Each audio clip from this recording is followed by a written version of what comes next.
Hello दोस्तों, आज अपनी यादों की खिड़की खोलते हैं मोहम्मद रफ़ी जी और ग़ुलाम अली जी की यादों के साथ। ग़ुलाम अली अपने होटल के कमरे में सो रहे थे। उन्होंने रात के 3 बजे एक महफ़िल में गज़ल गायकी की थी, इसलिए उस समय उनकी आँख जल्दी ना खुल सकी। वो नींद के आगोश में बड़ी गहराई तक उतर चुके थे कि अचानक रूम में रखे टेलीफ़ोन की घंटी बजने लगी। ग़ुलाम अली की नींद टूट गई। पहले तो उन्होंने सोचा कि फ़ोन ना ही उठाया जाए, लेकिन फिर ये सोचकर उन्होंने फ़ोन उठा लिया कि कहीं कोई ज़रूरी फ़ोन ना हो। जैसे ही ग़ुलाम अली साहब ने कहा हेलो, दूसरी तरफ से बड़ी ही धीमी सी आवाज़ आई, मैं रफ़ी बोल रहा हूँ।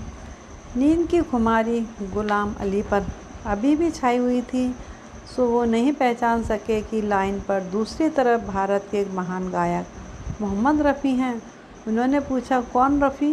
कच्ची नींद में आँख खुलने की वजह से उनकी आवाज़ में थोड़ी खराश आ गई थी, इसलिए रफ़ी साहब को भी पता नहीं चला कि फ़ोन ग़ुलाम अली ने उठाया है। वो बोले, मैं मोहम्मद रफ़ी बोल रहा हूँ, आप कौन बोल रहे हैं? ग़ुलाम अली साहब ने जवाब दिया, मैं ग़ुलाम अली बोल रहा हूँ। ग़ुलाम अली अभी भी नहीं पहचान पाए थे कि वो लेजेंड मोहम्मद रफ़ी से बात कर रहे हैं, लेकिन रफ़ी साहब को जैसे ही पता चला कि लाइन पर ग़ुलाम अली हैं तो वो बड़ा खुश हुए। उन्होंने फ़ोन पर ही ग़ुलाम अली साहब की तारीफ़ें करना शुरू कर दिया। तब ग़ुलाम अली को एहसास हुआ कि रफ़ी साहब ने खुद उन्हें फ़ोन किया है। उन्होंने रफ़ी साहब से माफ़ी मांगी। रफ़ी साहब ने उनसे कहा कि कोई बात नहीं, मैं बस आपसे बात करने को बेकरार था। जैसे ही मुझे पता चला कि आप बॉम्बे में हैं और तो मैंने आपको फ़ोन लगा दिया। आप मुझे माफ़ कीजिए क्योंकि मैंने आपकी नींद ख़राब कर दी। ये किस्सा साल 1980 का है और 1980 में ग़ुलाम अली पहली दफ़ा भारत आए थे और तकरीबन 25 दिनों तक वो भारत में ही रहे थे।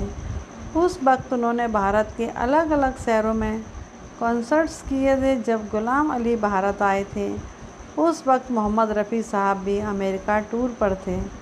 वो भी अमेरिका के कई शहरों में शोज़ करके आए थे और जब रफ़ी साहब भारत लौटे तो उन्हें अखबार के ज़रिए पता चला कि पाकिस्तान के नामी गज़ल गायक ग़ुलाम अली भारत में हैं।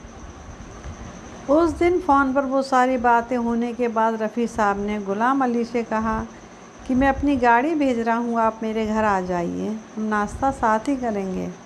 ग़ुलाम अली बोले कि गाड़ी तो यहाँ है, पर आप किसी ड्राइवर को भेज दीजिए। तब रफ़ी साहब ने अपने एक ड्राइवर को होटल भेजा और वो होटल की गाड़ी से ग़ुलाम अली साहब को रफ़ी साहब के घर लेकर आया। ग़ुलाम अली जब रफ़ी साहब के दरवाजे पर पहुँचे तो वे नंगे पैर ही उन्हें रिसीव करने आ गए और उन्होंने ग़ुलाम अली को गले से लगा लिया।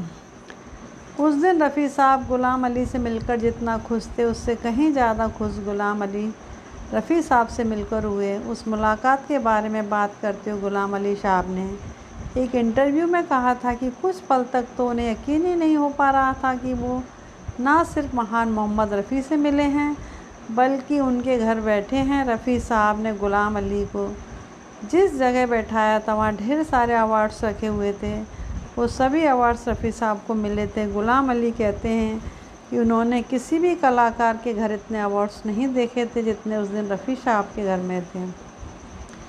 ग़ुलाम अली ने रफ़ी साहब से कहा कि मैं सालों से आपको सुनता आ रहा हूँ, मैं क्या, मेरा पूरा मुल्क आपको सुनता है, सारी दुनिया आपकी गायकी की कदरदान है। तब रफ़ी साहब ने कहा कि सारी दुनिया मुझे सुनती होगी लेकिन मैं आपको सुनता हूँ। फिर उन्होंने ग़ुलाम अली साहब को उनके कुछ रिकॉर्ड्स दिखाए। ये वो रिकॉर्ड्स थे जो रफ़ी साहब ने खुद ख़रीदे थे, यानी रफ़ी साहब भी ग़ुलाम अली साहब के बहुत बड़े फ़ैन थे। जाते वक्त रफ़ी साहब ने ग़ुलाम अली को एक अंगूठी और एक शॉल गिफ्ट की थी। धन्यवाद।